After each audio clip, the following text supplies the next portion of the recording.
Okay, so what we're going to be working on now is just going and adding some of those final details. So you can see here I'm referring back to my design ideas, and I'm going to be working on this little paint palette. So what I've done, I want to add the paint to it. I have rolled out some very, very small little ball shapes. These are going to act as my little paints. I'm just squishing them down. Now you can see here I am marking out exactly where those little paint blobs are going to go on the palette. So just with a sharp tool, just marking them out. I go in with a very small amount of slip and remark those spots because it's just disappeared. I pop each one on and just give it a firm press. Just a firm press.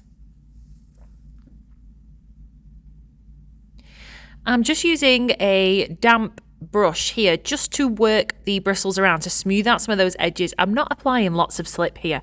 I'm just making sure that every little bit is nice and smooth, making sure that the texture is nice and even. So I'm referring back to my design ideas and I need to do the handle on the umbrella. So I've rolled out another small coil. I've marked out the spot.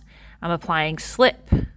Now, this is quite a fiddly area, so what I'm using is a tool to help me press it into that top corner, and I'm just using the end of the tool to make sure it's nice and smooth. And I'm repeating the process just with a brush. Just making sure that it's firmly slipped on there. Now I'm going for something even smaller here to show mastery of detail here. I'm aiming for those confidence skills, and I'm making some really tiny raindrops. So just coming off those umbrella spokes, we have got some tiny raindrops. Now there are 4 in total. I'm going to do them one at a time. Until I'm happy with the first one, I won't move on to the second one. You can see here that it's actually pulling back up and I'm having to use my brush to apply some pressure.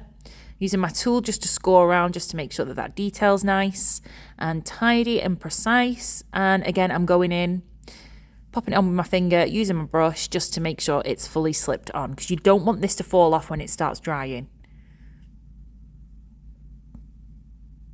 I'm just using my brush here just to smooth out some areas around the umbrella.